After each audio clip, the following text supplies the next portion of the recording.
Thank you very much. Now we move on. But as these diplomatic exchanges unfold, Ukraine is hit by fresh violence. Overnight, Russia carried out what officials called a massive strike on Zaporizhzhia, killing at least one person and wounding 24, including 2 children. Homes, cafes, and industrial sites were destroyed. Ukraine's central Dnipropetrovsk region also came under heavy attack, with explosions in Dnipro and Pavlograd. Authorities have confirmed Russian troops have now entered the region, marking a dangerous escalation in this area previously sparked from fighting. Speaking at the UN Security Council, Ukrainian Prime Minister Yulia Sviridenko has condemned the attacks, declaring Russia continues to choose killing over ending the war. Let's listen in. These killings are deliberate acts of terror. It's informed decision taken by Moscow to continue its systematic campaign to terrorize civilians and extinguish any semblance of normal life. Yesterday, Russia again responded brutally to our attempts to engage them in a civilized dialogue, in the language of international law, peace, and respect for human life. Russia continues to choose killing over ending the war. Still hope that this Council and its member states, who have consistently emphasized the need for cessation of the hostilities, will now show the courage to turn word into action by supporting a relevant solution on the matter. So as leaders converge in Tianjin, the human toll of the war deepens, emphasizing the stark divide between diplomacy and devastation on the ground. Now for this discussion, we're joined by Gilbert Doktorov. He's a Russian affairs expert, joins us live from Brussels. Thank you very much for staying with us and joining us again. Now, with leaders meeting under the SCO framework, how realistic is it to expect that diplomatic summits can influence the course of the current Russia-Ukraine war? Well, it has already been made clear that a subject for discussion between Presidents Putin and Xi when they meet ahead of the parade in Beijing will be precisely the war in Ukraine.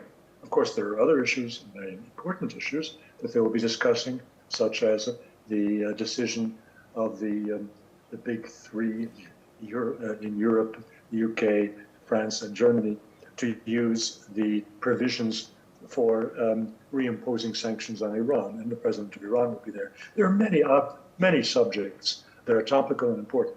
I could say that Mr. Trump has done his best to provide the key members of the SCO meeting and of the celebrants of the end of the war in the Pacific with talk and the possibility to address and define a common policy on these very issues.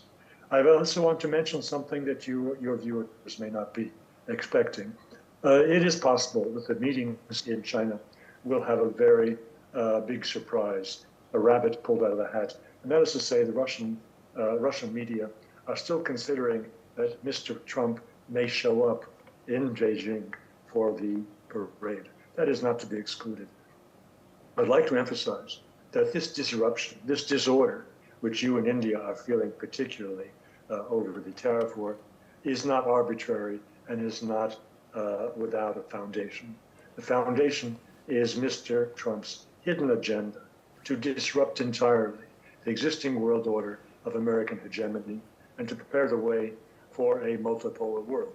However strange that may appear from his words, my insistence is to ignore his words and follow his actions.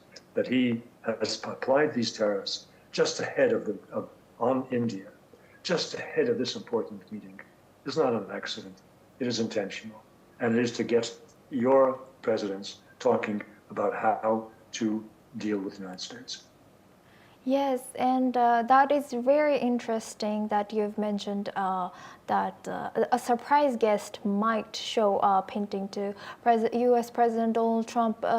if we can only speculate here, but if he were to show up, do you think that this can shift the narrative at the ongoing diplomatic talks in Tianjin, and maybe we might see any breakthrough? What do you think?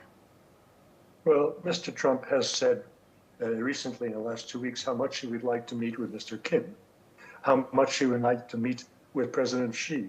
They're both in Beijing for this parade, and so it would be very convenient for him to be there. The European leaders, aside from Mr. Vučić in Serbia and Mr. Fico in Slovakia, the EU 25 hardliners have all declined to accept the invitation.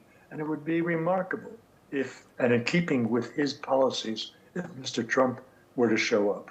I can't say that will happen, but there is a possibility that the Russians have detected and are publishing in very serious periodicals and online assets.